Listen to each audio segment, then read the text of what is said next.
intervention cardiologist working in Arunai Medical College. Today I'll be talking regarding coronary angiogram and what is angioplasty. So angiogram அப்படின்னா என்னன்னா யார் யாருக்கு பண்ணுவாங்கன்னு first தெரியணும். So first of all வந்து symptoms பார்க்கணும். Patient நம்ம என்ன தொந்தரவு இருக்குதுன்னு பார்த்தீங்கன்னா மோஸ்ட்லி வந்து செஸ்ட் பெயின் சொல்லுவாங்க, நெஞ்சு வலி, தாங்க முடியாத வலி, இப்போது 6 months அதிகமாக இருக்குது அப்படின்னு சொல்லுவாங்க. In addition will be having dyspnoea, மூச்சோட கஷ்டமாக இருக்குது, படபடப்பாக இருக்குது, கொஞ்சம் மயக்கம் வர மாதிரி இருக்குது, இது மாதிரிலாம் பார்க்கணும். And then we have to ask the risk factor, ஏதாவது டயபெட்டிஸ் இருக்கா, ஹைப்பர் டென்ஷன் இருக்கா, தென் ஸ்மோக்கர், ஆல்காலிக், ஏன்னா இதெல்லாம் தான் risk factors for having coronary artery disease. Coronary artery டிசீஸ்னால் ஹார்ட்டுக்கு சப்ளை பண்ணுற ரத்த குழாயில் பிளாக்ஸ், அதை நம்ம கண்டுபிடிக்கிறதுக்கு பேர் தான் ஆஞ்சியோகிராம். ஸோ அது பேர் தான் ஆஞ்சியோகிராம்.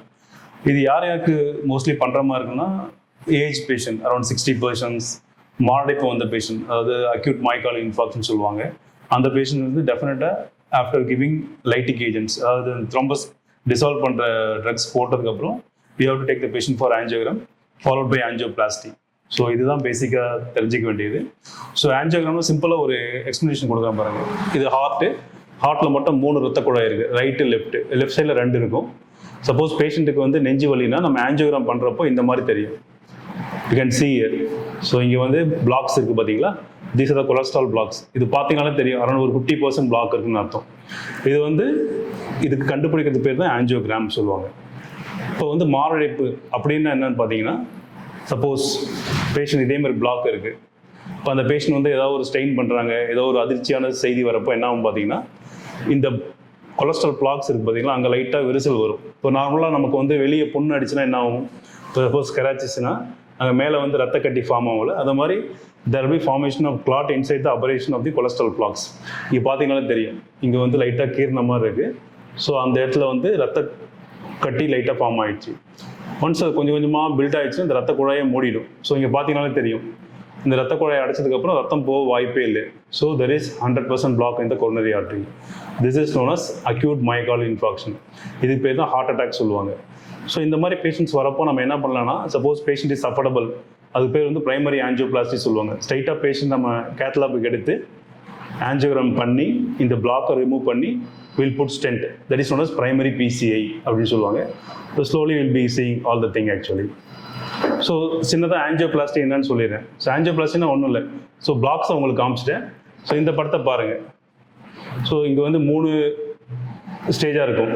ஃபஸ்ட்டு பார்த்தீங்கன்னா அந்த கொலஸ்ட்ரால் பிளாக்ஸ் தெரியும், அதுக்குள்ள ஒரு சின்ன ஒயர் மாதிரி இருக்கும். So that is the stent. ஆக்சுவலாக ஸ்டென்ட் வந்து it's like stainless steel metal. It will be mounted inside the balloon ஆக்சுவலாக.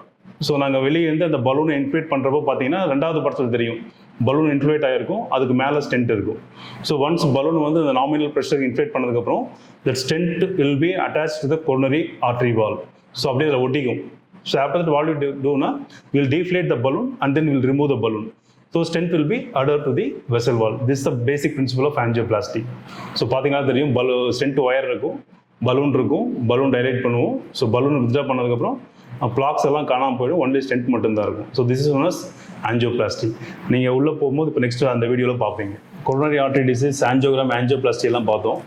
ஸோ பேஷண்ட்ஸ்க்கு இது வராமல் தடுக்கிறதுக்கு what are the preventive measures what you have to follow in day to day activities? சிம்பிளாக சிலது சொல்கிறேன். First will start with the food actually. So best வந்து what I give is you go for vegetarian food instead of going for non veg. If at all you are very much keen to non-veg, you can take monthly once or twice. The 2 fish and chicken will be fine. Better to avoid meat. ஏன்னா மீட்டில் பார்த்தீங்கன்னா நிறைய bad cholesterol சொல்லுவாங்க, LDL will be more compared to chicken and fish. Fish will be very ideal for non-vegetarians. So வெஜிடபிள்ஸில் we will having enormous amount of antioxidants that will be very much good for the heart. அது ஒன்று பார்த்துக்கலாம். Next வந்து don't add excess salt. The salt consumption should be 2300 grams. That is the American Heart Association has given the guidelines. அதுக்கப்புறம் வந்து physical activity, you just practice daily half an hour walking, that will be good actually. Daily பண்ண முடியலனா கூட weekly thrice மாதிரி follow பண்ணீங்க. Suppose weekly thrice-னா it should be around 150 minutes per week. These are the guidelines. அப்படி பண்ணிங்கனாலே that will be good for the heart. அதுக்கப்புறம் வந்து பார்த்தீங்கன்னா you take nuts, cereals, that will be very much good for the heart. அப்புறம் வந்து regarding தி alcohol intake சொல்லுவாங்க. ப்ரீவியஸாக what they கிவன்னா that moderate amount of consumption of alcohol is good for heart அப்படின்னு சொல்லுவாங்க. அந்த மாதிரிலாம் ஒன்றும் கிடையாது ஆக்சுவலாக. So alcohol is bad for the heart only ஆக்சுவலாக. If at all, what they have found out, wine சொல்லுவாங்க, red wine. Red wine la vandu one antioxidant is there, resveratrol. That is the one which is good for the heart. Rest of things are very much bad for the heart. So better you avoid alcohol, smoking. So these are the simple tips, and then you sleep properly. Daily, at least you should have 6 to 8 hours sleep. Sound sleep should be there, because stress is the most important factor for everything. If you doesn't have any proper sleep, it will affect everything. It will affect the whole body. So sleep is more important actually. Sleep, very good active physical activity, vegetables, non-vegetarian you have to avoid. So if you do all the things, definitely you can able to prevent coronary artery disease. So these are the simple tips you can follow. ஆஞ்சியோகிராம்னா பண்ணி முடிச்சுட்டு வீட்டுக்கு discharge ஆகி போகிறாங்க. அவங்க என்னென்ன food எடுத்துக்கணும், எடுத்துக்கக்கூடாது, compulsory ஸ்ட்ரிக்டாக இது பண்ணியா அப்படின்ற ஒரு 3 விஷயம். Okay. So now I'll be saying regarding what are the things patient has to follow after angioplasty. Stent பண்ணதுக்கு அப்புறம் patients வீட்டுக்கு போறாங்கன்னா, these are things they have to follow very stringently. First thing is most important thing, they have to follow the medicines regularly, because stent is a metal. So that is the metal which will be present inside the heart. So for that it will take 1 year to endothelize. So before that we have to take the antiplatelets and the aspirin, clopidogrel சொல்லுவாங்க. That definitely patient has to take daily without stopping a single dose. That is the most important thing patient has to follow for the next 1 year. And next is you have to maintain a good glycemic control. Suppose most of the patients will be diabetes. So sugars நல்லா கண்ட்ரோலில் பார்த்துங்க. ஏன்னா suppose நீங்கள் மற்ற medicines எடுத்து sugars control இல்லைன்னா there is more chance of stent occlusion, stent thrombosis சொல்லுவாங்க, அது வரவும் வாய்ப்பு இருக்குது. Then after that you have a very active physical active style actually. You go for walking daily. I have already mentioned 30 minutes of walking, that is good for thing. No need to go for jogging. Slow walking is good. So these are the main things. Then no added salt. You consume more fruits. So more vegetarian diet. So these are the simple tips you have to follow after stenting, and then you have to come regularly for follow every 1 month once up to 3 months. After 3 months you can come whenever the patient is having symptom. Otherwise patient has to take the drugs regularly for 1 year. After that we will adjust the medicine. So these are the simple things patient has to follow after angioplasty. Sir, அதே மாதிரி angiography பண்ணதுக்கு அப்புறம் சில myth இருக்கு sir. 2 வருஷம் தான் உயிரோட இருப்பாங்க, 3 வருஷம் தான் உயிரோட இருப்பாங்க அப்படின்ற ஒரு மித்தில் இருக்கு. இதெல்லாம் எப்படி சார் கிளியர் பண்ணுவீங்க? There is no lifetime thing. So once the patient has got angioplasty, the benefit is for lifetime. Thing is, suppose patient is following the medicines regularly, what I given the advice the patient is following now, throughout the life patient will be fine. There is no 1 year validity, 2 year validity. Angiogram is a simple test, like echocardiogram. It's like a simple procedure, angiogram. So angioplasty is the interventional procedure. Angiogram, nothing will happen. Angiogram many times we can do. We can go 10 times in a patient angiogram. Angioplasty also, see, in the world, if you imagine, one patient has received 25 stents. 25 stents patient has received maximum actually. All over. நிறைய blocks, multiple times they might be putting stent inside the stent, one more stent, another stent inside the stent, because that will patient not having proper medicines. So the stent will go for occlusion. So again one more stent will be putting inside the stent. நீங்க attend பண்ண maximum stent sir? I have put around 6 stents in a single patient. Maximum இவ்வளவு இருந்தா காப்பாற்ற முடியும் அப்படின்னு நினைச்சீங்கன்னா அது எத்தனை ஸ்டென்ட் சார் வைக்கலாம்? That is not the number of stents actually. So mainly the type of the lesion, which artery is involved, whether the patient is having, how is the LV function, pumping நல்லா இருக்கான்னு பார்க்கணும். So these are the things we have to see before counting the number of stents. Number of stents is not a matter. Only thing is the additional factors you have to see. சரிங்க sir. Angio இந்த heart operation முடிஞ்சதுக்கு அப்புறம் வந்து பாத்தீங்கன்னா நிறைய பேர் வந்து mutton வந்து சாப்பிட்டாருன்னு சொல்லுவாங்க. அது உண்மைங்களா sir? Definitely. I already told better you avoid meat, because meat has got more amount of bad cholesterol, LDL, VLDL, because these are the culprits which again will go for a plaques inside the stent actually. So better you avoid meat. Instead of meat you can go for a fish. Fish is the most good actually. If you want to consume food, better குழம்பு மீன் சாப்பிடுங்க, அதுக்காக பொரிச்சு சாப்பிட்றாதீங்க. So குழம்பு மீன் சாப்பிடுங்க. So that is the thing actually. சரி, அதே மாதிரி இந்த ஆப்ரேஷன் முடிஞ்சதுக்கு அப்புறம் நிறைய பேர் வந்து பார்த்தீங்கன்னா வெயிட் லாஸ் பயங்கரமாக இருப்பாங்க. அதுக்கு என்ன சார் காரணம்? So see, angioplasty is like a CABG. What that's a cardiothoracic surgeon doing CABG. It's like angioplasty for cardiologist. It's also a major surgery like that. So it's due to stress. Patient will be affected not only physically, mentally also patient will be affected, and its bowel habits and diet also very much will be reduced. These are the reasons which contributes for this weight loss. So once after 3 or 6 months, again you will be having this normal weight gain. But initially due to all this additional factors, definitely weight loss will be naturally will be some due to stress only. That's the reason actually. Actually, see, weightlifting means you should not. Actually, what we advise is only isotonic exercise, not isometric. Isometric is the weightlifting. Better you avoid isometric, you just follow isotonic, aerobic exercise. That is a walking. That is good actually. Diabetic patients can heart attack maybe or MI வரலாம். ஆனா அவங்க pain symptoms லாம் இருக்காதுன்னு சொல்றாங்க. Yeah, see, this chest pain I told, the most important symptom for a heart attack is chest pain. But there are some exclusion. Suppose patient is a long-standing diabetes ordeal happen, there will be autonomic neuropathy. So the sympathetic and parasympathetic system will be affected. So in the kind of patient, there won't be chest pain much actually.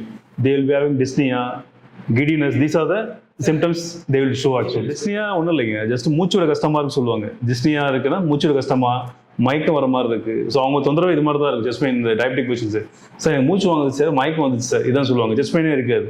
அதுவே ரொம்ப aged patient 80 years மேலே பார்த்தீங்கன்னா அவங்களுக்கு இதே கம்ப்ளைண்ட்டாக இருக்கும். இந்த மாதிரி kidney patients MI வந்தாலும் there won't be having chest pain. So these are the exclusion. Patient will be having MI, but there won't be having chest pain. So these are the exceptions.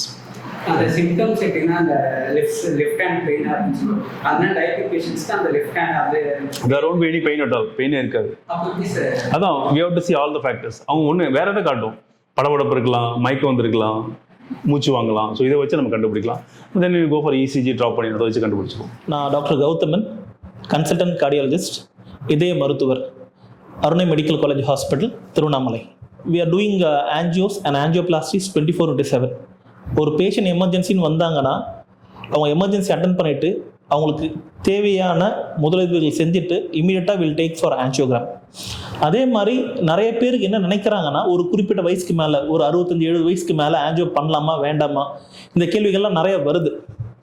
So angio பண்ணுறதுக்கு அந்த மாதிரி எதுவும் dedicated ஏஜஸ்லாம் ஒன்றும் கிடையாதுங்க.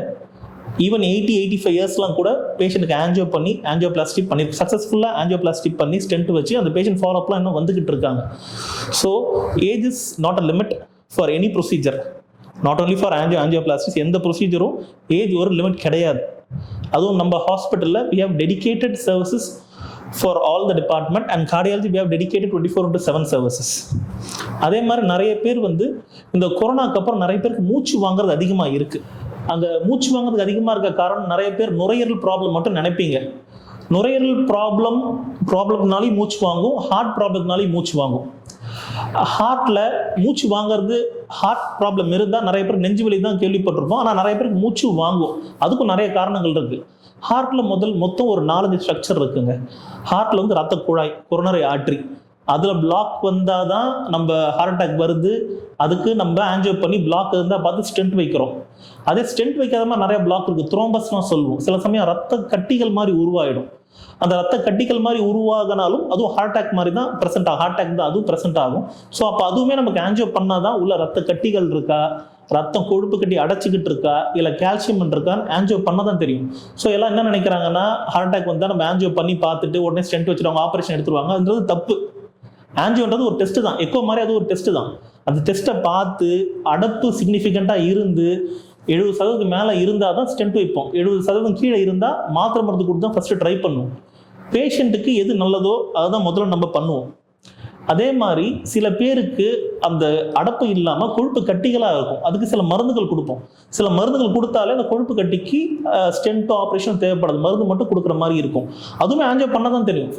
First நம்ம angio பண்ணால் தான் அது ஒரு இனிஷியல் ஒரு ஸ்டெப்பு, ஃபஸ்ட்டு ஸ்டெப். எக்கோக்கு அப்புறம் அது ஒரு ஸ்டெப்பு. ஆன்ஜியோ பண்ணால் தான் நம்ம அதில் கொழுப்பு கட்டி இருக்கா, கொழுப்பு அடைச்சிக்கிட்டு இருக்கா, இல்லை அது டிசெக்ஷன் சொல்லுவாங்க, சில வெட்டுப்பட்டு இருக்கா ரத்த குழாய், அதெல்லாம் தெரியும். அது தெரிஞ்சால் தான் நம்ம அடுத்த ஸ்டெப்புக்கு போக முடியும். அதே மாதிரி மூச்சு வாங்குறது சொன்னோம் இல்லைங்களா, அது ரத்த கொழுப்பு, ரத்த குழாயில் ரத்த கொழுப்புகள் ரொம்ப பொறுமையாக போனாலும் அந்த மாதிரி மூச்சு வாங்க. அப்போ அந்த சில இன்ஜெக்ஷன்ஸ் கொடுக்கணும். அதே மாதிரி நுரையீரலில் ரத்த குழாய் இருக்குது. ரத்த குழாய் ஹார்ட்டில் மட்டும் இல்லைங்க, ஹார்ட்லேருந்து வர ரத்த குழாய் உடம்பு ஃபுல்லாக எல்லா இடத்துலையும் இருக்குது, நுரையீரலையும் இருக்குது. நுரையீரலில் ரத்த கட்டி இருந்தாலும் நம்ம நுரையீரலை ஆன்ஜியோ பண்ணி எங்கே ரத்த கட்டி இருக்கோ அங்கே பார்த்து நம்ம ரத்த கட்டி உறிஞ்சி எடுத்துடலாம். ஸோ அந்த ஃபெசிலிட்டிஸும் நம்மக்கிட்ட இருக்குது. அதே மாதிரி ரத்த குழாய் நான் சொன்னேன் இல்லைங்களா, ஹார்ட்டில் இருக்குது, நுரையீரலில் இருக்குதுன்னு சொன்னேன் இல்லைங்களா. அதே மாதிரி கையில் காலில் எல்லா இடத்துலையும் இருக்குது. சில பேர் காலில் அழுகி போயிடுச்சுன்னு சொல்லுவாங்க, விரல் எடுக்கணும்னு சொல்லுவாங்க. ஸோ அதெல்லாம் நம்ம கால்லாம் ஆன்ஜியோ பண்ணி பார்க்கலாம். கால் ஆன்ஜியோ பண்ணி பார்த்து கால்களில் எதாவது அடப்பு இருந்தாலும் அந்த அடப்பை எடுத்து விடலாம். நம்ம காலை இழக்க வேண்டிய அவசியம் கிடையாது. எல்லாருக்குமே வந்து கை கால் அடப்பாயிடுச்சு, கருப்பாயிடுச்சு, அழுகி போயிடுச்சுன்னு சொல்லுவாங்கல்ல, அந்த மாதிரி கொஞ்சம் ஏர்லியாக நீங்கள் வந்தீங்கன்னா, அந்த கருப்பாக்கிறதுக்கு முன்னாடி ஸ்டேஜுக்கு வந்தீங்கன்னா, அதுக்கும் நம்ம ஆன்ஜியோ பண்ணி பார்த்துட்டு சப்போஸ் ஸ்டென்ட் வேணா ஸ்டென்ட் வைக்கலாம். ட்ரீட்மெண்ட்ஸ் இருக்குது, அந்த ட்ரீட்மெண்ட் நம்ம ஸ்டார்ட் பண்ணலாம். So coming again back to மூச்சு வாங்குறது சொன்னேன் இல்லைங்களா, அதே மாதிரி ஹார்ட் டைலேஷன் சொல்லுவாங்க. ஹார்ட் ஒரு லெவலுக்கு மேலே விரிவடைஞ்சிடும். ஹார்ட் ஒரு ஷேப்பில் இருக்கும். உதாரணத்துக்கு ஹார்ட் ஒரு 5 மில்லிமீட்டர் இருக்குன்னா சில பேருக்கு 7-8 மில்லிமீட்டருக்கு மேலே விரிவடைஞ்சிடும். அந்த மாதிரி ஹார்ட் மசில் சதை விரிவடைஞ்சிச்சுனாலும் மூச்சு வாங்கும். அதுக்குமே ஈஸியில் சில சேஞ்சஸ் இருக்கு. அந்த மாதிரி சேஞ்சஸ் இருந்ததுன்னா ஆன்ஜியோ பண்ணி பார்த்துட்டு அவங்களுக்கு சிஆர்டி ட்ரீட்மெண்ட்டும் பண்றோம். ஒரு லெவல் மேலே பம்பிங் கம்மியான பிறகு, அந்த ஹார்ட் மசில்லாம் கொஞ்சம் பெருசாக டேமேஜ் ஆன பிறகு சிஆர்டி ட்ரீட்மெண்ட்லாம் நம்ம இங்கே அருணை மெடிக்கல் காலேஜில் பண்ணிக்கிட்டு இருக்கோம்.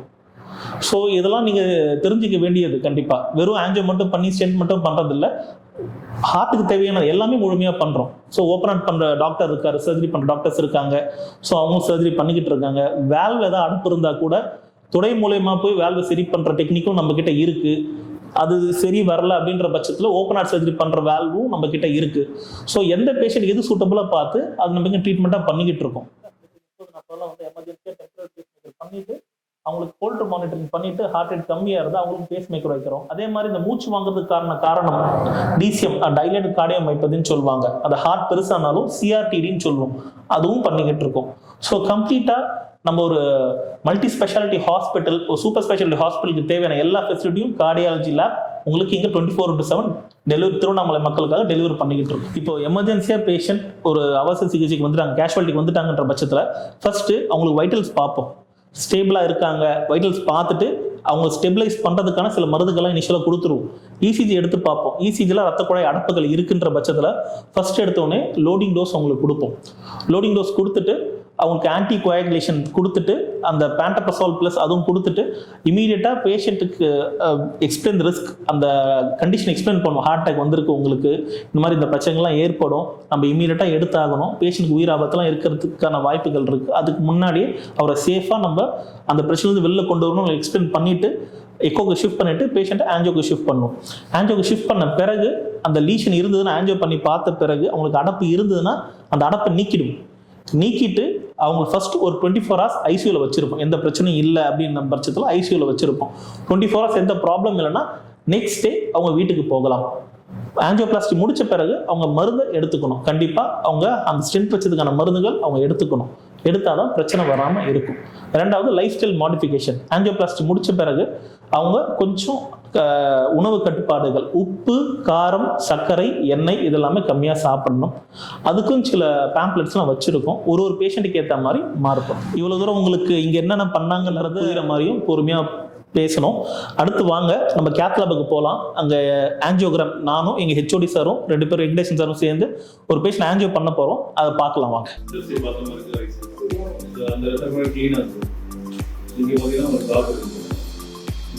ஒரு சைஸ் இருக்கு, நீங்க பார்த்தா ஒரு 100 மார்க் இருக்கும். 95%